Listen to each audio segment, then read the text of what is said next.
What's up, guys? Nate back with another YouTube video, this time recapping a set champs I did in a land far away from me. So I'll talk about that in a second here.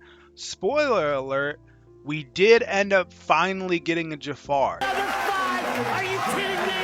That's right. Who do you think you are? I am. After some persistence, getting absolutely bodied in 3 set champs prior, number 4, magic number 4, we finally got ourselves a Jafar. It was a lot, you know. Sometimes you got to persist through.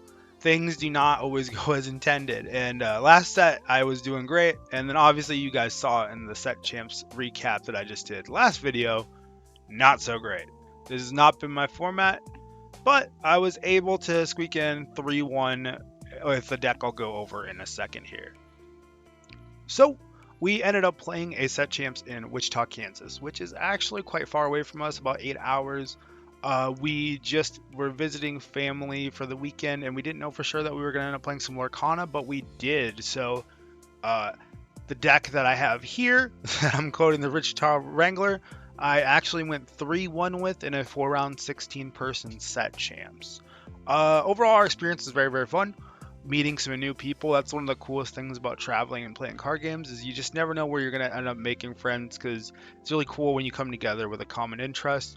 A lot of nice folks there.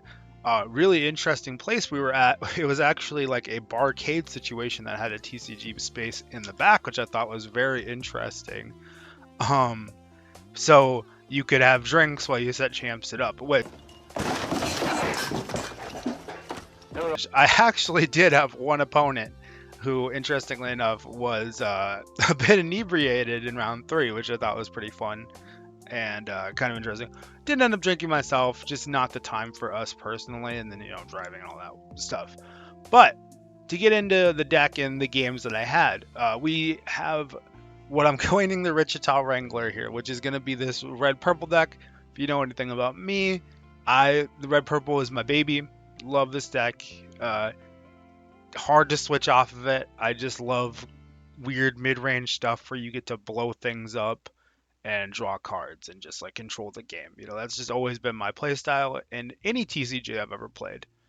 I'll just highlight the list here. I don't want this to be a crazy like go over every single card.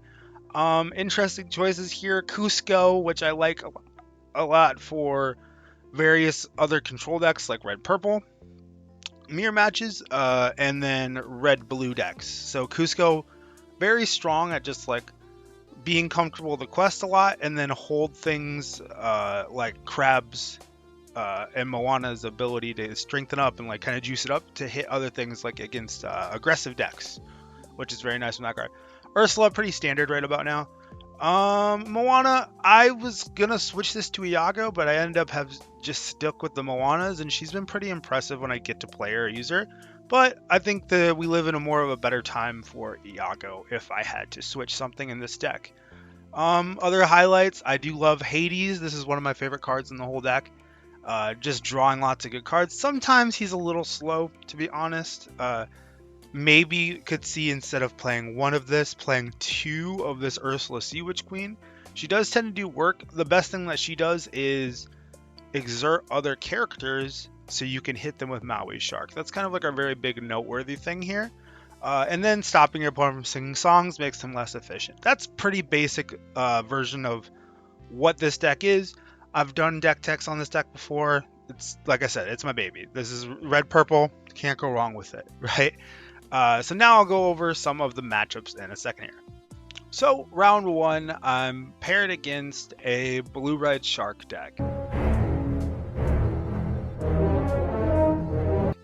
I've got some experience both playing and playing against the shark deck, and I think that the way that I have been building red-purple right now has not had a great matchup into red blue shark. A lot of what you're doing is just too slow for them to be able to set up, especially for example, my opponent opened up with turn 2 ramp and turn 3 ramp in both games. So they went the 2-drop ramp, I don't remember which, both, it could be either or, and then they did how far I'll go all 3 of our games. And that's very difficult once they actually start establishing their threats. So the biggest problem is usually if they set up a manor, you have to kind of kill it very, very fast. Otherwise, you're going to end up behind there, especially when they can go manor into shark. Now you're in a real pickle because you have to be able to kill the manor while juggling not getting them not getting shark value, because one of the things that the blue red version does much better than like a red purple shark version is they always have a stockpile of actions, and their actions are really, really good. Just because, like, let's say you get back a Sail the Azurite Sea, all of a sudden you've just gotten just a draw card, gain a lore. That's like that one purple card that I can't remember the name of right now. Uh, just for like being able to hit something with your shark, which is pretty nasty. The other biggest piece that I've noticed is their ability to play Merlin's Carpet's Bag. This card has been actually just like so silly that it's done as much work as it has by just being able to get back popsicles. They always have the ability to kind of like fatigue you out by drawing an extra card every single turn with this popsicle because they have so much ink already, and they're just always recurring, and you have no way to deal with items in red purple. So I would say that this is not a great matchup. It's definitely one that you can aggro them out at times.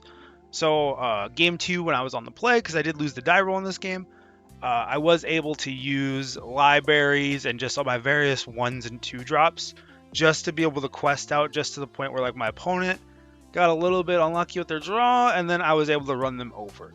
That's kind of where you need to be. You need to hope that your blue-red opponent's draw doesn't go that well, especially for with this kind of deck. The other big noteworthy card that if you wanted to play red-purple in a field of red-blue decks, that might give you some like kind of extra advantage would maybe be the Queen's Castle. They do struggle a little bit to deal with locations depending on what number of hideaways they're running. I've seen them run two. I wouldn't go more than two in red-blue personally. I only like one, but some might say more. Queen's Castle is just a faster location than the library, generally speaking. You could also maybe play something like Goats or something. So there's probably ways you can shore up the matchup. That's like the big benefit of Red Blue, is you usually get to kind of pick and choose what your deck is built for. You would definitely lose points against mid-range decks and other things depending on what you have to tech out to be able to beat Red Blue. I think it's possible, but Red Blue, in my opinion, probably the best deck in the current format if I had to choose a specific deck to win more games than not. So after losing round one, I'm 0-1. We're trekking on, and I don't have a specific list for what I played against in round two. I actually ended up playing a nice young girl who I would say was 10, 11, 12 maybe. She didn't have a particular meta deck that I could define. Her deck was kind of filled with like interesting characters, and I thought it was like actually nicely built for what it was. But it was not like the meta version of Red Blue. It was like a Red Blue mid-range deck that had like Baymaxes and stuff in it. So ultimately, we actually did go 3 games because Baymax and Super Goof were the main problem cards for me that I didn't realize, because I had left 2 Baymaxes on board thinking that I could aggro out and get a game 2 very quickly. And my opponent, she actually very perceptively drew a Super Goof off the top, slammed it down, hit something, and then double Baymaxed it to win, and I thought that was very impressive. Ultimately did get the deck in 3 games. Most of the time when your opponent is playing sort of like kind of clunky-ish, like mid-range characters, they're just usually not going to be fast enough to run over red purple, and the quality of your characters and your ability to draw cards tends to be very high, and you always have be prepared as an answer. So over, obviously, again, my opponent playing kind of some mid-range characters, I was able to take victory in those games in 3 games. Could have been a 2 if I played a little bit tighter, but overall, it's when you're playing against young people, especially, I think if they, maybe they're not like cracked immediately, or they don't have like the best meta deck in the world, it's okay to like have fun and remember that you're playing a game. Be a good community member. That's like the biggest thing that I can always remind people is like, make sure that you're a good community member first before you're like, I don't know, don't don't be a rude person. Try to make the games fun. It's okay to lose every now and then too, even if you're like you just play a little questionably too. Make sure you respect your opponents whatever age they are too. That's the other big thing, because they could always like find the line and kill you. Um, Biggest thing that I learned there, and then on top of that, we still came out with the win in that round. So on to round three. Round three, I didn't find a particular blue steel list that matched what my opponent was kind of on exactly. But to give an idea, my opponent was playing blue steel mid range. What would you say your trademark is, if you have one? Well, I guess the look I'm best known for is blue steel. What's that look like? With like Whole New World, and they were actually playing Calhoun and the Heroes bow, that were cards that could actually like kind of deal with evasive things, which made some of the game close to stalemate. I did end up getting to 2-0 this player. Overall, I think that their lack of ability to find Whole New World and establish a good board made it quite strong for me to be able to outpace them. And I would say overall, this could be a difficult matchup at times, but I think generally speaking, that we have a lot of ways to get ahead and stay ahead against this sort of deck. Not a crazy amount to talk about. Just a nice, beautiful 2-0 for me on that one. Finally, in round 4, our final round, I played against a Blurple player. Blurple is one of those matchups that's been very weird for me with Red Purple, in that originally I had thought that it was kind of a bad matchup, but the more I've learned to kind of how to play it, how to be careful with my sharks into that deck against very specifically Hades, and just generally how the matchup goes over time, I feel quite favored with Red Purple. It's definitely 50-50 a little bit. They have some starts that can just like run you over for sure, but I actually feel generally favor that matchup. But the matchup was only the half interesting part, because my opponent was actually quite drunk, which is pretty hilarious. But I guess, when in Rome, right? We were at a barcade. They were like, I'm going to have some drinks, and I was all about it. And they were actually a very fun opponent to be around. They played surprisingly well for somebody who was intoxicated, especially because, to be honest, their hands were not that very good. So I was able to 2-0 them. It was, like I said, one of the biggest things about this tournament for us was the social aspect, getting to meet people in a place that we've never been, or no, we've been to the state before, but we've never been to that scene for gaming, which is just very cool to meet people. Overall, the matchup as a whole, I would say, is very 50-50 depending on who gets the stronger start. Especially like Blurple, if they don't open Popsicle Bell Friends or whatever, basically the God Hand, you're a little bit well off because they're super slow. Even with their ramp, they're like quite difficult. That's also the reason why I'm playing more Brawls in my deck right now. It's very good at killing Genie. I think that this is a pretty favored matchup, and people have kind of generally said and agree with what I'm saying. The other big thing too that I noticed was one game I established an early Ursula, and my opponent Hades did, and the ramp was actually very, very relevant. One of the biggest things that you can do in Red Purple is always hold on to your Be Prepared and then unload them at good times. So I was able to just use the ink that I was given through Hades, and I think my opponent actually did play Let It Go as well. Which led me to be in a very good position as far as be preparing, playing more than one character eventually, and just being able to aggro them out with things like the library and little random dudes, which is kind of how you win those games. Very fun round. Did end up taking it 2-0. Again, like I said, was feeling confident. I won the die roll. My opponent was drunk and they had a bad hand. You couldn't ask for a better circumstance in that case. But overall, even in the best of settings, I could see Blurple having a tough time with Red Purple more often than not. So that was our Set Champs experience there. Very fun time.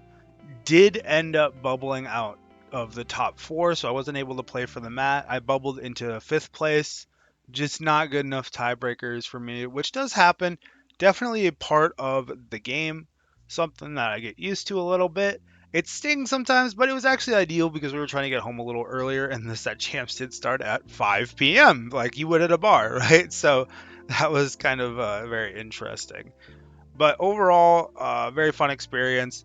Now on to what I plan on playing this weekend for sure, which is going to be Amber Steel. So this is Namar's Hamster Ranch 2, which is just that's the version. The name obviously centered around Namari and the hamster, and then Ranch is an ode to a friend of mine.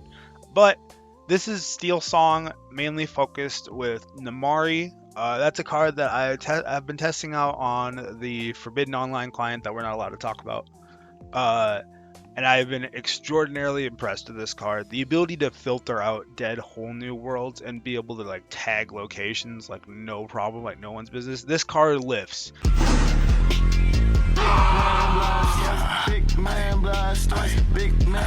You can see her biceps here. They don't do it justice. She's so ungodly strong. She's very difficult to like sisu or anything, you know. So like I'm very impressed with this card. A big fan of this one. And I've gone all the way up from I was originally playing 2 to now I'm all the way up to 4 because I do like when my inkable cards feel inkable. Sometimes when you have a card that you like a lot or that you feel like is really strong in a matchup, but you need to ink it, it's very difficult when it's only the 2 of, right?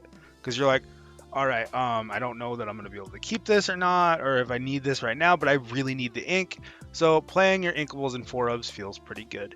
The rest of this, pretty solidly standard Steel Song list, I'd say. Maybe a lot of people play Naveen. I haven't enjoyed Naveen as much as I do Daisy, which is what I consider the same slot. Daisy gives you game against red purple, or not red purple, red blue that you normally might not have.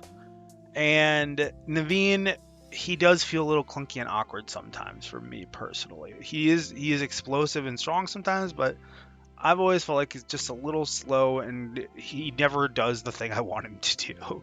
So every time I've played this deck. So this is probably what I'll be playing for at least one of my set champs this weekend that I plan on playing, which I plan on playing 2 of.